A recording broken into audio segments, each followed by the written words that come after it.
Hey you guys, it's your girl Nicole L. Gatson. I'm back with another POWOWER.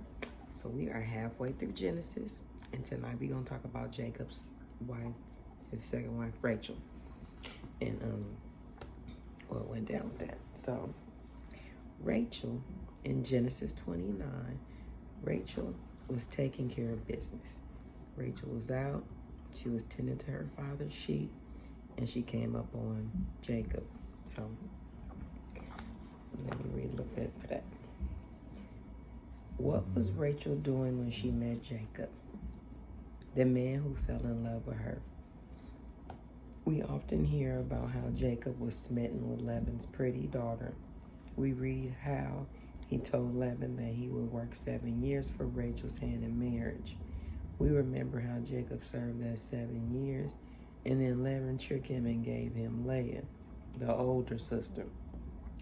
Because Jacob desired Rachel and over Leah, he worked another 7 years so that he could gain Rachel. In Genesis 29:16-30, read it. But what made Rachel so attractive that she was worth 14 years of labor? Was it simply her beauty? Or did Jacob see something else in the young woman? Perhaps Jacob realized that Rachel was a woman who was taking care of business. When Jacob met Rachel, she was not sitting around waiting to be rescued from her single life. Rachel was working. Okay, Rachel was working. Jacob not only looked upon Rachel's physical beauty, but he likely also noted her dedication and commitment to her father's sheep. Women who are waiting for their future mates should be taking care of their own business. They should not be idly waiting for someone to make their lives complete or happy. No matter what our situation, we need to understand that we are complete in Christ alone, and that true joy comes from our relationship with Him and Him alone.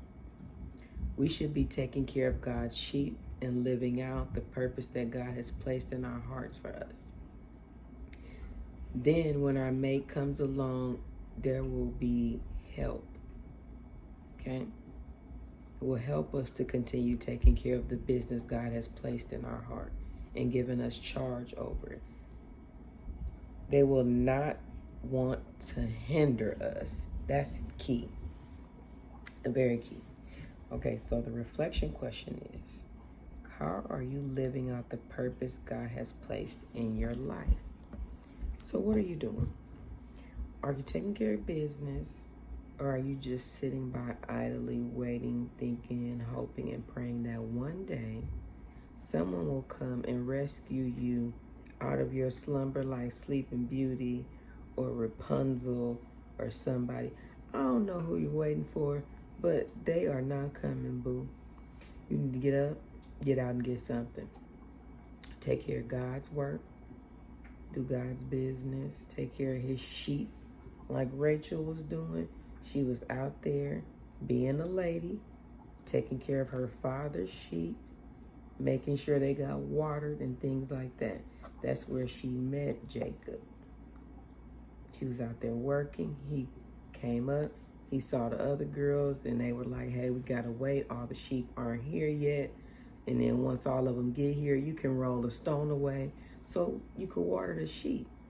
But once he saw Rachel, he was like, hold up, let me roll this away. You know how dudes do show their muscles off, like, oh, I like this one right here. Let me get over here, roll this stone away for, Rachel, because, she kind of cute.